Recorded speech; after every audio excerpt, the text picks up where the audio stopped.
다시 오신 걸 환영합니다. 그리고 장담하는데 이번 영상은 절대 놓치고 싶지 않으실 거예요. 산타클로스는 아이들에게 아무 조건 없이 선물을 건넵니다.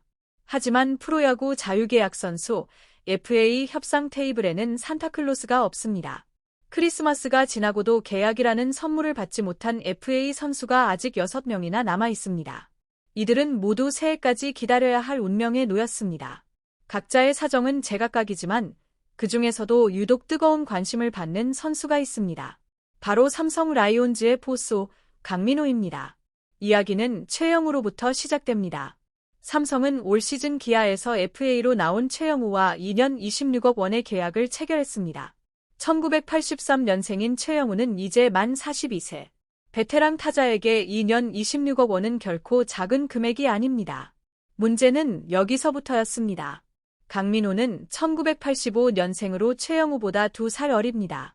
나이만 놓고 보면 더 젊은 선수이고 포지션은 포수라는 희소성이 높은 자리입니다. KBO 리그에서 검증된 포수는 손에 꼽을 정도로 귀한 자원입니다. 강민호의 계산은 단순했습니다. 최영우가 2년 26억 원을 받았다면 더 젊고 포수라는 핵심 포지션을 맡고 있는 자신 역시 최소 그 정도의 대우는 받아야 하지 않느냐는 생각이었습니다. 그래서 강민호가 협상의 기준선으로 내세운 숫자, 바로 26억 원, 이 금액은 단순한 액수가 아니라 프로 선수로서 자신의 가치와 자존심을 인정받고 싶다는 메시지였습니다. 삼성은 FA 시장이 열리자마자 강민호를 우리 선수라고 분명히 밝혔고 강민호 역시 삼성 잔류 의사를 공개적으로 드러냈습니다. 서로가 원하는 방향은 같았습니다. 그래서 삼성과 강민호의 재계약은 사실상 시간 문제처럼 보였습니다. 하지만 협상 테이블은 생각만큼 순조롭지 않았습니다. 계약 조건을 조율하는 과정에서 양측의 미묘한 온도 차가 드러나기 시작했습니다. 삼성은 강민호뿐만 아니라 원태인, 구자욱 등 FA가 아닌 핵심 선수들의 장기 계약 문제도 함께 안고 있는 상황이었습니다. 한정된 예산을 어떻게 배분할 것인가, 구단의 고민은 깊어질 수밖에 없었습니다. 시간은 흘렀고 크리스마스가 지나도록 계약 소식은 들려오지 않았습니다. 팬들의 초조함은 점점 커졌고 SNS에는 강민호를 향한 다양한 반응이 쏟아지기 시작했습니다. 이제 그냥 보내도 상관없다. 20억 원 넘게 요구하면 그건 욕심이다. 댓글들은 냉정했고 때로는 차갑기까지 했습니다. 일부 팬들은 강민호를 돈만 밝히는 선수로 몰아붙였고 후배들은 생각하지 않고 자기 목만 챙기려 한다는 비난도 이어졌습니다. 팀에는 다른 포수 자원들도 있다는 주장까지 나왔습니다. 네 번째 FA를 맞이한 베테랑 포수 강민호. 그의 선택과 삼성의 결정은 과연 어떤 결말로 이어지게 될까요? 시간이 갈수록 이 협상의 무게는 더욱 무거워지고 있습니다. 선수 주제의 삼성에서 돈만 받아먹을 생각이냐? 팀을 우승으로 이끌지도 못했으면서 무슨 배짱이냐?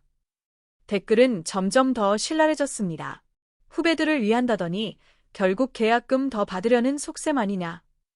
정말 후배들을 생각한다면 은퇴하고 포수 코치나 해라. 늙고 기량도 떨어졌으면서 보장된 돈만 챙기려 하다니 어이가 없다. 진짜 후배를 위한다면 1 더하기 1 옵션 계약에 적당한 금액으로 사인해라. 특히 최영우와의 비교는 팬들의 감정을 더욱 자극했습니다. 최영우는 승리의 DNA를 가진 타자다. 그런 선수가 왔으니 강민호는 보내도 된다. 강민호가 중심이던 시절에도 우승 못하지 않았나. FA 자격을 얻은 뒤 보낸 수년 동안 우승을 못한 게 단순히 운 때문일까? 실력 부족 아닌가?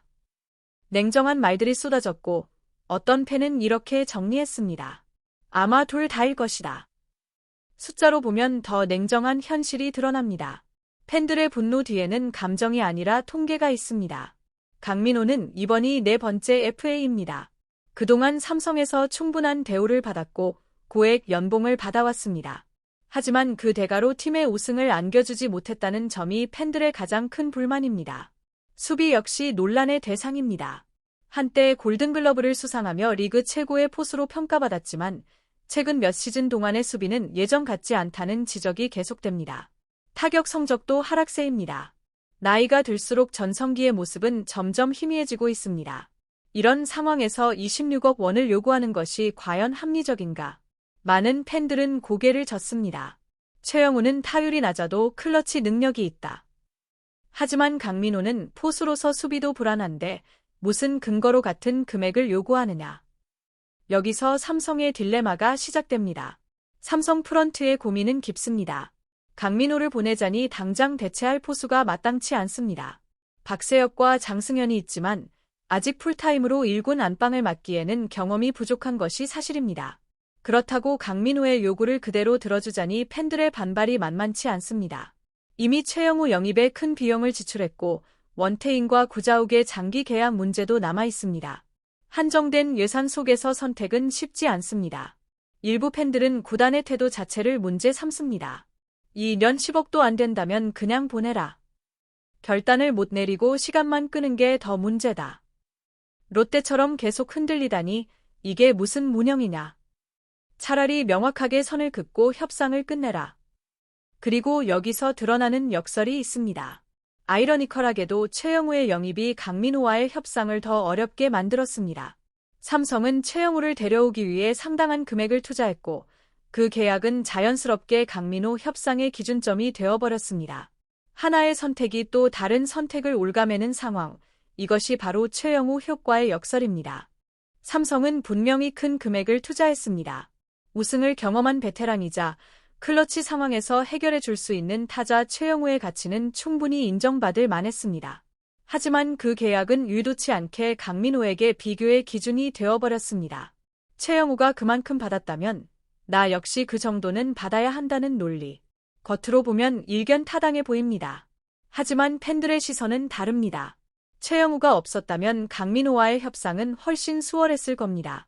그러나 최영우를 영입한 이상 강민호까지 같은 금액에 잡는 것은 현실적으로 어렵다는 판단입니다. 팬들은 이렇게 말합니다. 최영우는 2년 26억 원의 가치가 있다. 하지만 강민호에게 26억 원은 과하다. 솔직히 20억 원도 많은 편이다. 이른바 26억 원이 만든 벽입니다. 강민호는 분명한 메시지를 던졌습니다.